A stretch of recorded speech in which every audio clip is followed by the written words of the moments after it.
Ngayon, magluluto ako ng Nikujaga. Ayan, meron tayong sibuyas, carrots,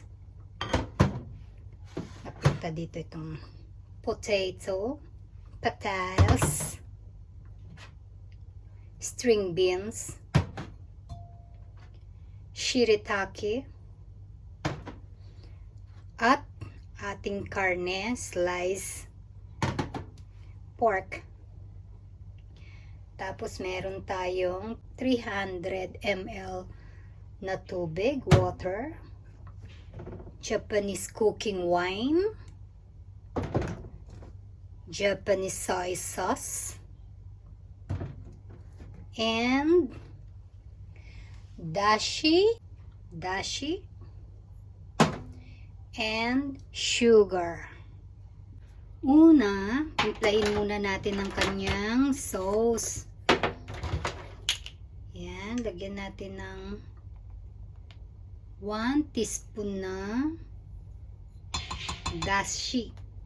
Tawag nila dito dashi, pampalasa. 2 tablespoon na soy sauce. 1, 2. Then, ganun din, 2 tablespoon na Japanese cooking wine. Yan. Tapos, sugar. Gusto nyo ng, kung gusto nyo ng medyo mas matamis pa, pwede namang 3 tablespoon. Ako kasi medyo matamis ang gusto ko. 3 tablespoon ang nilagay ko. Yan, haluin muna natin siya. Pwede na tayo mag-start mag-gisa. Konting mantika. Konti lang po. Kasi yung ating karning baboy mamantika na. Kaya konting-konting mantika lang para hindi masyadong mamantika. Gisa muna natin yung ating sibuyas.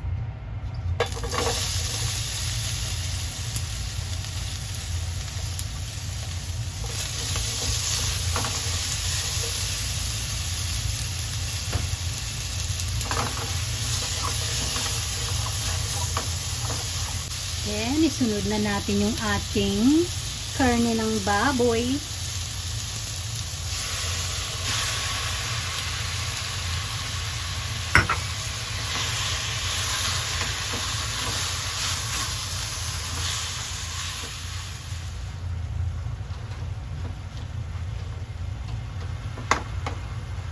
Isunod na natin yung ating carrots.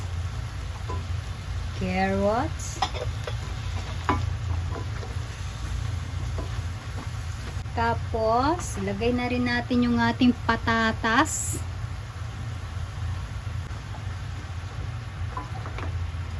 Patatas. Yan. Tuloy-tuloy lang sa pagsangkot siya. Ayan. At pagkatapos, lagay na natin yung ating pinaghalo-halong sauce. Yan po. Okay. Yan. Halo. Okay.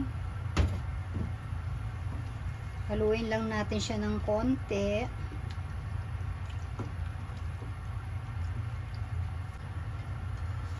Kuluin ng konti hanggang sa lumambot ang mga gulay, yung carrots at saka yung patatas. Okay. Ngayon naman, sunod nating ilalagay ang shiitake.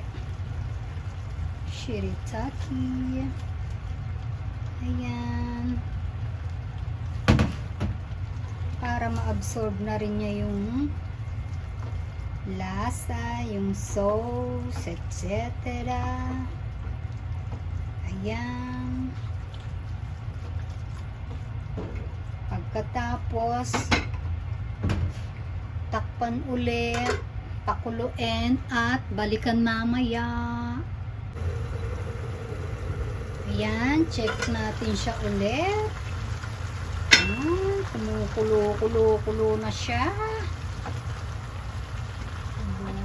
Kulo. Konting kulo pa. Ngayon, pwede na nating ilagay yung ating string beans. Yan. Pakuluin ng konti. Check. Yan. Haluin na natin siya.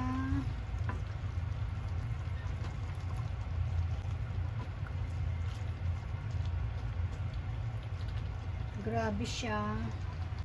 Ngayon, pwede na natin siyang tikman. Tikman muna po natin siya. Yan.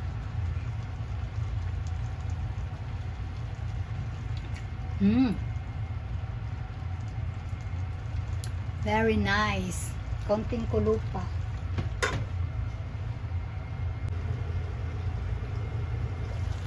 Ayan. Check ulit. Luto na rin yung ating string beans. Malambot na rin yung mga patatas. Done. Okay na.